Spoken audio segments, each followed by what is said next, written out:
ഒരിടത്തൊരിടത്തൊരിടത്ത് ഒരു ഗ്രാമത്തിൽ ഒരു പാവപ്പെട്ട കൃഷിക്കാരനുണ്ടായിരുന്നു. ഇയാൾക്ക് ഒരു കുതിരവണ്ടിയുണ്ട്. ഈ കുതിരവണ്ടിയിൽ ഗ്രാമത്തിലെ ചരക്ക് അങ്ങോട്ടും ഇങ്ങോട്ടും കൊണ്ടുപോകാനൊക്കെ സഹായിച്ചിട്ടാണ് അയാൾ ജീവിച്ചിരുന്നത്. അയാൾക്കൊരു മകനുണ്ട്. ജോലിയിൽ മകനും അയാളെ സഹായിക്കും. പലപ്പോഴും വലിയ ഭാരമുള്ള സാധനങ്ങളൊക്കെ കുതിരവണ്ടിയിൽ കൊണ്ടുപോകുമ്പോൾ മകൻ പിന്നിൽ നിന്ന് തള്ളിക്കൊടുത്താൽ മാത്രമേ കയറ്റം കയറുകയോ കുഴിയിൽ വീഴുകയോ ഒക്കെ ചെയ്യുമ്പോൾ കുതിരവണ്ടിക്ക് മുന്നോട്ട് പോകാൻ പറ്റുകയുള്ളൂ. മഞ്ഞുകാലത്തും വലിയ ബുദ്ധിമുട്ടായിരുന്നു യാത്ര. ഗ്രാമത്തിലെപ്പോഴും ആൾക്കാർക്ക് ഈ കുതിരവണ്ടി കൊണ്ട് ആവശ്യമുണ്ടായിരുന്നു. ഭാരമുള്ള സാധനങ്ങൾ എങ്ങോട്ടെങ്കിലുമൊക്കെ കൊണ്ടുപോകണമെങ്കിൽ ആൾക്കാർ ഇയാളെയായിരുന്നു വിളിച്ചിരുന്നത്. എത്ര രാത്രിയാണെങ്കിലും അയാളും മകനും ആരെങ്കിലും വന്ന് വിളിച്ചാൽ അവരുടെ കുതിരവണ്ടിയുമായിട്ട് പോവുകയും സാധനങ്ങൾ അങ്ങോട്ടും ഇങ്ങോട്ടും കൊണ്ടുപോകാൻ സഹായിക്കുകയും ചെയ്യുമായിരുന്നു.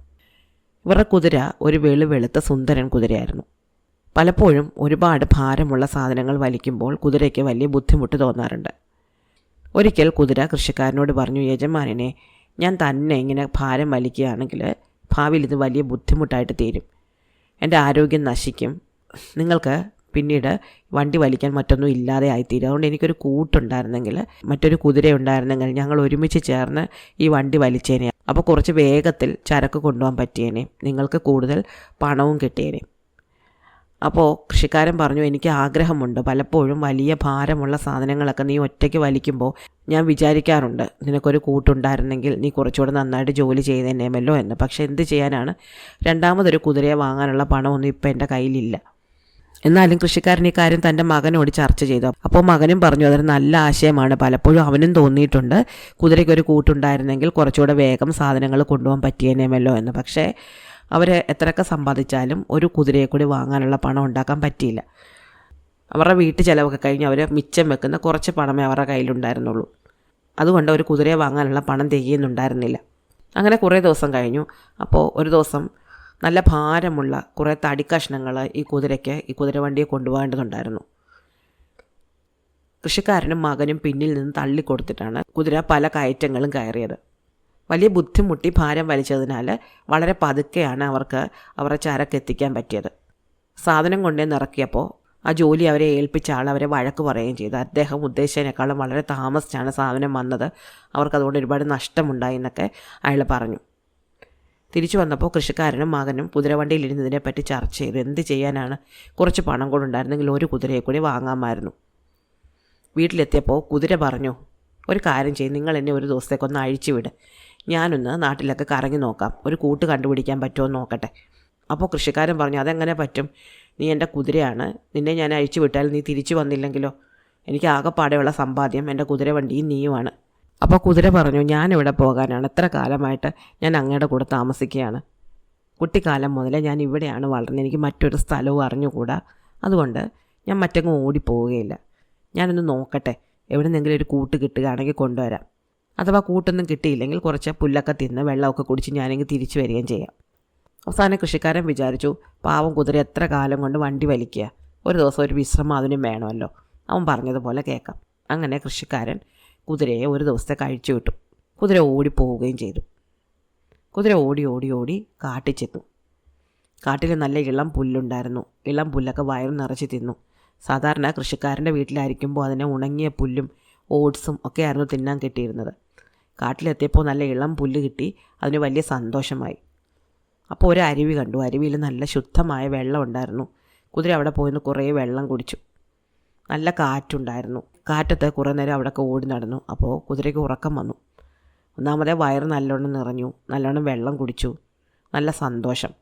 കുതിര ഉറങ്ങാൻ പറ്റിയൊരു സ്ഥലം നോക്കി അങ്ങനെ നടന്നു. അപ്പോൾ കുറച്ച് ദൂരെയായിട്ടൊരു മൺകൂന പോലെ എന്തോ ഒന്ന് കണ്ടു. കുതിര അവിടെ ചെന്ന് ചാരിക്കിടന്ന് ഉറക്കമായി. പക്ഷേ യഥാർത്ഥത്തിൽ ഈ കുതിര ചെന്ന് കിടന്നത് ഒരു കുറുക്കൻ്റെ മാളത്തിൻ്റെ വാതിലായിരുന്നു. കുതിര കിടന്നപ്പോൾ വാതിലടഞ്ഞു. മാളത്തിനുള്ളിൽ ഇരുട്ടായി.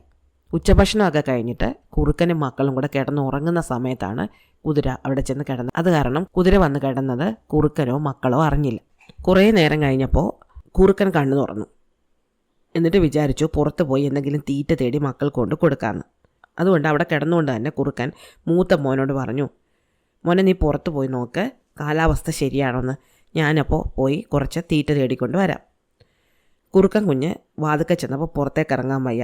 വെളുത്ത നിറത്തിലെന്തോ ഒന്ന് വാതിൽ നിറഞ്ഞിരിക്കുകയാണ്. തൊട്ട് നോക്കിയപ്പോൾ നല്ല മിനുമിനുപ്പ്. അവൻ ഓടിച്ചെന്ന് അമ്മയോട് പറഞ്ഞു, അമ്മേ അവിടെ മഞ്ഞ് വീണ് കിടക്കുകയാണ്, അതുകൊണ്ട് പുറത്തിറങ്ങാനേ പറ്റുന്നില്ല. അപ്പോൾ കുറുക്കൻ കുഞ്ഞിനൊരു അടി വെച്ചു കൊടുത്തു. ഈ ചൂട് കാലത്ത് എവിടെ നിന്നാണ് മഞ്ഞ് വരുന്നത്? നിനക്ക് അബദ്ധം പറ്റിയതാ. കുറുക്കൻ ഇളയ കുഞ്ഞിനോട് പറഞ്ഞു, നീ പോയി നോക്ക് എന്താ വാതിൽക്കലെന്ന്. കാലാവസ്ഥ ശരിയാണെങ്കിൽ ഞാൻ പോയി തീറ്റ തേടാം. രണ്ടാമത്തെ കുഞ്ഞും വാതിൽ ചെന്നപ്പം വെളുത്ത നിറത്തിലെന്തോ വാതിൽ നിറഞ്ഞു കിടക്കുന്നു. നല്ല മിനുമിനിപ്പ്. അത് തിരിച്ചു വന്ന് അമ്മയോട് പറഞ്ഞു, അമ്മേ ചേട്ടൻ പറഞ്ഞ നേരെ, പുറം നിറയെ മഞ്ഞാണ്, അമ്മ ഇപ്പോൾ പുറത്ത് പോകണ്ട. കുറുക്കന് ദേഷ്യം വന്നു. അത് ഇളയ കുഞ്ഞിന് ഒരു അടി വെച്ച് കൊടുത്തു. എന്നിട്ട് വാതിൽക്കൽ ചെന്ന് നോക്കുമ്പോൾ കുഞ്ഞുങ്ങൾ പറഞ്ഞ സത്യമാണ്. വാതിൽ മറിഞ്ഞ് വെളുത്ത നിറത്തിലുള്ള പതുപതുപ്പുള്ള എന്തോ ഒന്ന് കിടപ്പുണ്ട്. തൊട്ട് നോക്കുമ്പോൾ തണുപ്പില്ല. അതുകൊണ്ട് അത് മഞ്ഞല്ല എന്ന് കുറുക്കന് ബോധ്യമായി. കുറുക്കൻ കൈ കൊണ്ട് തൊട്ട് നോക്കി. എന്താണെന്ന് മനസ്സിലാകുന്നില്ല. അതുകൊണ്ട് കുറുക്കൻ തൻ്റെ മാളത്തിൻ്റെ അപ്പുറത്തെ വശത്തുള്ള ദ്വാരത്തിലൂടെ പുറത്തിറങ്ങി. ചുറ്റിത്തിരിഞ്ഞ് ഇപ്പുറത്ത് വന്ന് നോക്കുമ്പോൾ വലിയൊരു കുതിരയാണ് വാതിലിൽ കിടക്കുന്നത്. കുറുക്കൻ വിചാരിച്ചത് കുതിര ചത്ത് കിടക്കുകയാണെന്നാണ്. കുറുക്കന് സന്തോഷമായി. ഇനി കുറേ ദിവസത്തേക്ക് തീറ്റ തേടണ്ട, കുതിരയെ തിന്ന് ജീവിക്കാം. എന്നാൽ കുതിര ഇവിടെ തന്നെ ഇട്ട് തിന്നുകയാണെങ്കിൽ വരുന്നവരും പോകുന്നവരും ഒക്കെ പങ്ക് ചോദിക്കും. അതുകൊണ്ട് കുതിര എങ്ങനെയെങ്കിലും എടുത്ത് മാളത്തിനുള്ളിലാക്കണം. അതിനു വേണ്ടിയിട്ട് അവന് കുതിരയുടെ വാലിൽ പിടിച്ച് വലിക്കാൻ തുടങ്ങി. വലിച്ച് നീക്കിയിട്ട് വേണം മുറിച്ച് കഷ്ണങ്ങളാക്കി മാളത്തിനുള്ളിൽ കൊണ്ടുപോകാൻ. പക്ഷെ എത്ര വലിച്ചിട്ടും കുതിരയൊന്നും അനങ്ങുന്നത് പോലും ഇല്ല. കുറുക്കനാകെ ക്ഷീണിച്ചു. കുറച്ച് ദൂരെയായിട്ടൊരു മാളത്തിൽ ഒരു ചെന്നായ താമസിക്കുന്നുണ്ടായിരുന്നു. അതുകൊണ്ട് കുറുക്കൻ നേരെ ചെന്നായുടെ അടുത്തെത്തി. എന്നിട്ട് പറഞ്ഞു, കൂട്ടുകാരെ ഒന്ന് പുറത്ത് വരണേ. കൂട്ടുകാരൻ ചെന്നായ ചാടി പുറത്ത് വന്നു. എന്താ കുറുക്ക, എന്ത് പറ്റിയെന്ന് ചോദിച്ചു. അപ്പോൾ കുറുക്കൻ പറഞ്ഞു, ചേട്ടാ, എൻ്റെ വീടിൻ്റെ വാതിക്കലേ ഒരു വലിയ കുതിര ചത്ത് കിടക്കുന്നു. അതിനെ അവിടെ നിന്ന് എടുത്ത് മാറ്റാൻ പറ്റുന്നില്ല. ചേട്ടനും കൊണ്ടൊന്ന് വരികയാണെങ്കിൽ നമുക്ക് 2 പേർക്കും കൂടെ ആ കുതിരയെ അവിടെ നിന്ന് എടുത്ത് മാറ്റി മുറിച്ച് കഷ്ണമാക്കാം. പകുതി ചേട്ടനെടുത്തോ പകുതി ഞാനും എടുക്കാം. നമുക്ക് 2 പേർക്കും മഞ്ഞുകാലം കുശാലായിട്ട് കഴിയാം.